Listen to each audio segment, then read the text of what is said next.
tentang kesadaran epilepsi. Jadi saat ini saya sudah tersambung dalam Zoom meeting RRI Jogja ya. Selamat siang Dokter Eni. Selamat siang. Selamat ya, siang. Dokter Eni di unmute dulu. Itu masih mute ya? Iya. Baik, silakan Dokter Eni bisa menyapa pendengar. Selamat siang pendengar RRI dan juga mitra RSUD Sleman. Saya Dr. Eni dari Klinik Saraf RSUD Sleman dan hari ini kita mau bincang-bincang tentang epilepsi ya Mbak ya? Iya. Ya benar sekali, kita akan ngobrol-ngobrol nih tentang epilepsi dan tentunya nanti pendengar yang mau gabung siang ini sambil makan siang boleh ya. Bisa kirim SMS-nya, WA-nya di 081127111911. Baik, kali ini kita akan awali dulu nih Dokter Eni mungkin tentang pengertian epilepsi dulu kali ya. Karena tentu saja mungkin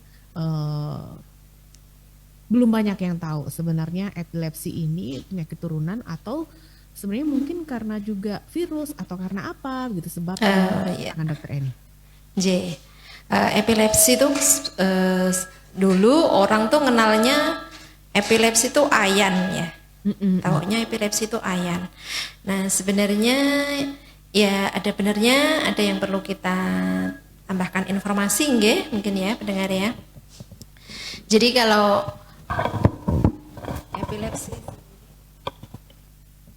epilepsi itu Iya.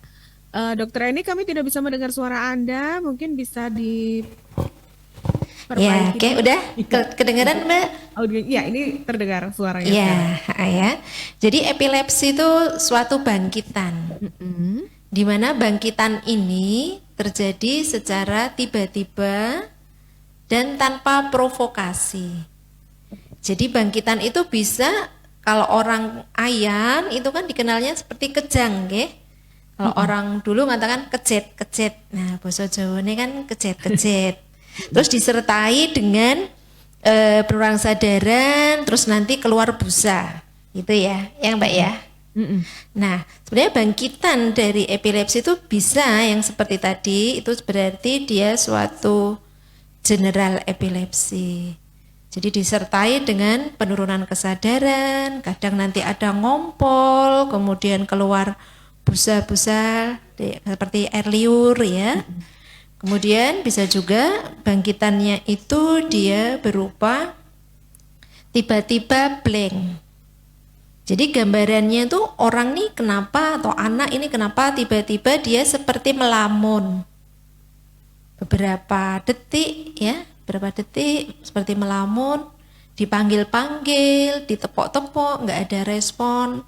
Tapi nanti membaik dengan sendirinya. Nah, itu bisa juga. Jadi disebut sebagai suatu bangkitan. Nah, jadi bangkitannya bisa tadi general atau tidak sadar, bisa juga dia parsial. Kalau parsial mungkin tangannya aja gerak-gerak, tapi dia masih sadar. Tapi dia tidak bisa mengendalikan gerakan itu, disuruh diem, nggak bisa dipegangin orang juga tetap gerak-gerak seperti itu ya. Sehingga yang paling banyak sering terlewat itu kalau yang bangkitannya seperti absen istilahnya. Orang seperti tiba-tiba melamun, diem gitu ya, nggak ada respon. Dan itu tanpa provokasi, maksudnya nggak ada demam ya. Kadang sering ya dijumpai di masyarakat anak-anak itu istilah orang Jogja itu step. Nah, kalau panas, suhunya di atas 38, terus kejang-kejang, itu beda dengan epilepsi. Kalau epilepsi itu dia tanpa provokasi, nggak ada demam, nggak ada jatuh, nggak ada yang lainnya. Nah, kayak gitu ya, Mbak Lulu kira-kira sudah mewakili belum Mbak Lulu untuk gambaran epilepsi? Nah, jadi kalau ini tadi saya sebut mungkin gejala-gejalanya begitu ya, Dokter Eni yang sudah disebutkan ya. Nah, sebenarnya epilepsi ini apakah bisa juga muncul sebagai komplikasi nih, misalnya mungkin ada anak yang berkebutuhan khusus, kemudian juga disertai dengan epilepsi atau hanya epilepsi saja begitu? Jadi epilepsi itu memang ada yang jenisnya ya, itu macamnya bisa idiopatik Jadi idiopatik tuh nggak diketahui gitu. Ya tiba-tiba saja dia muncul gejala epilepsi seperti itu. Tapi bisa juga epilepsi ini bagian dari suatu penyakit yang mendasari. Seperti misalnya ada tumor otak, ya, atau ada perdarahan pada stroke. Itu juga nanti bisa pasca stroke-nya ada suatu epilepsi. Atau karena ada tumor otak dia juga muncul. Nah ini kita nyebutnya sekunder epilepsi. Atau pada anak-anak dia yang ada gangguan tumbuh kembang.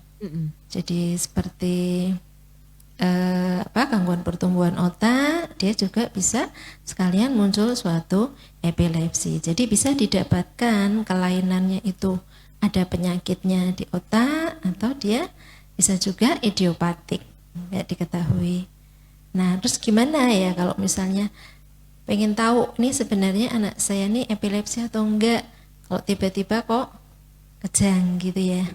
Nah, itu bisa dengan pemeriksaan yang namanya pemeriksaan EEG. Nah, ini mungkin gambarannya begitu ya. EEG itu rekam listrik otak.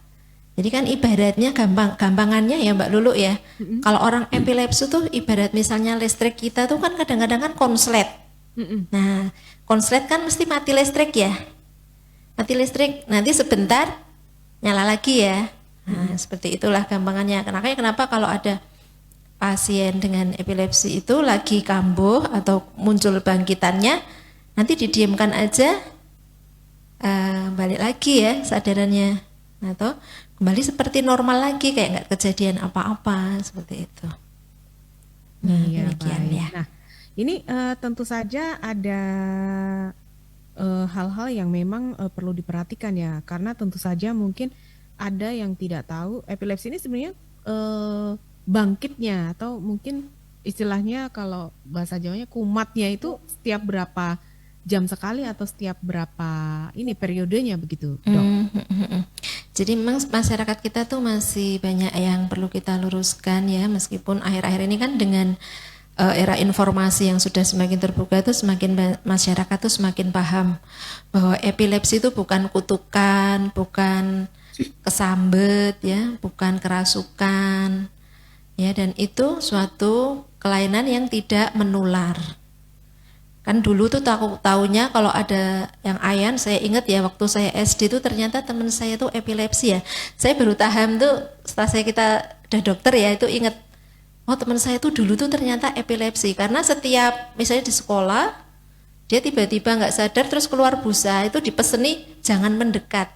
Nanti kalau kena liurnya, itu ketularan. Nah itu sebenarnya enggak. Jadi memang penyakit epilepsi itu tidak menular.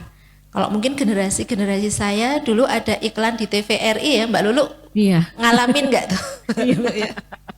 Di TVRI kan ada. Seperti melihat kita, jadi usianya nih. Iya, ketahuan. Nah itu kan Adi itu ya, Adi yang main bola. Nah nanti dia, ayo Adi kita main bola lagi ya, gitu. Padahal Adi itu pasien epilepsi. Dan karena epilepsi itu tidak menular dan boleh beraktivitas, boleh main bola. Itu, waktu itu banyak rumor yang menyebar bahwa kalau nanti kena air liurnya ini akan menular begitu ya. Iya, kalau zaman saya SD loh. Kalau sekarang masih ada ya berarti udah berhenti berapa puluh tahun ya. Iya. Baik ya itu ya. Ini ada WA yang sudah masuk dari Eni di Kalasan, izin bertanya Dok, kalau anak step karena demam apakah termasuk epilepsi Dok? Apakah epilepsi bisa mempengaruhi kecerdasan anak? Begitu, silakan dokter. Oh iya, Bu Eni ya atau Mbak Eni, Kak Eni ya sekarang yang nyebutnya tuh ya. Kak Eni ya. Kalau kejang demam, nah itu makanya sekarang karena kita juga pemeriksaan itu kan semakin ini ya, seperti di RSUD juga sudah tersedia EEG ya, dan dijamin oleh BPJS. Nanti kalau ada kejang demam pada anak, itu nanti konsultasi dengan dokter anak. Nah, dokter anak dia akan melihat, adakah kemungkinan bahwa ini tidak hanya kejang demam saja, tapi bisa mungkin itu bagian dari suatu bangkitan epilepsi. Maka kami sering mendapat rujukan dari teman sejawat dokter anak untuk melakukan EEG, dikerjakan EEG pada anak-anak dengan kejang demam. Jadi demikian, nanti perlu dipastikan untuk memang suatu ini ya, EEG itu kita yang lakukan di sini kan rutin EEG. Maksudnya rutin EEG itu kita rekam sekitar 15 sampai 30 menit ya pemirsa ya, pemirsa dan juga Mbak Lulu ya. Itu jadi nanti akan terlihat apakah ada suatu kelainan dari gelombang otaknya yang mendukung untuk itu suatu epilepsi atau bukan. Nah, kemudian nanti akan kita dapatkan diagnosisnya ya. Kemudian nanti tinggal mempengaruhi kecerdasan anak enggak? Iya. Ya, kalau tidak tertangani tentu saja. Karena kita ketahui pada saat kejang itu kan berarti berhenti ya oksigenasi ke otak itu. Dia ada suatu aktivitas yang berhenti sehingga kalau semakin sering anak itu kejang, sering ada kejang, semakin banyak sel neuron otak itu yang dia mati. Otomatis semakin sering bangkitan dia juga mempengaruhi kecerdasan. Sehingga penting sekali ya, meskipun kalau ini sepertinya hanya kejang demam, nggak ada salahnya. Fasilitas kesehatan di Sleman itu kan udah terjangkau ya. RSUD Sleman juga dokter anaknya ada banyak ya, dokter anaknya itu ada 4 nih. Terus dokter sarafnya kita juga ada 2. Jadi layanannya itu tidak sulit untuk dijangkau ya. Kemudian untuk pembiayaan juga ada BPJS. Jadi nanti titik poinnya ya Mbak Lulu dan pemirsa pendengar RRI ya, dan juga mitra kesehatan RSUD Sleman, itu poinnya adalah sesegera mungkin untuk ditegakkan diagnosis. Ini tuh sebenarnya anak ini kejang demam atau suatu epilepsi supaya nanti dia masa depannya itu juga bukan berarti kalau anak epilepsi nggak ada masa depan, nggak, banyak yang cerdas, banyak yang sampai berprestasi gitu ya, asal kita adalah orang tua dan keluarga itu mau menerima dulu, tidak malu ya, karena tadi stigma-stigma itu sehingga sebagian orang tua itu malu kalau anaknya ini terdeteksi sebagai epilepsi, takutnya nanti mempengaruhi di prestasinya. Enggak, justru karena sudah tahu itu epilepsi harus kita tangani, dikontrol kejangnya dengan dokter anak, dengan dokter saraf ya. Dan obat-obatan epilepsi itu dijamin masuk di dalam daftar obat yang dijamin BPJS, Mbak Lulu dan pemirsa ya. Jadi untuk pembiayaan, karena memang untuk mengontrol kejangnya, epilepsi ini bisa butuh waktu bertahun-tahun, Mbak Lulu. Jadi berobatnya bisa 2 tahun. Tapi bisa sembuh total tidak Bisa, ini? bisa. Banyak pasien bisa? yang lepas, bisa. Bisa dikontrol, kemudian bisa sembuh. Nanti kita EEG lagi. Setelah pengobatan setahun, kita EEG untuk melihat progresnya. Apakah dosisnya mencukupi, apakah sudah baik, nanti tinggal dilanjutkan kembali gitu ya. Nah, tinggal orang tua ini tidak bosen ya mungkin istilahnya ya, dan juga bagaimana memberi pengertian pada anak untuk tidak bosen minum obat dan minum obat epilepsi yang benar. Itu jadi misalnya dia tertulis 2 kali sehari, berarti minum obatnya per 12 jam.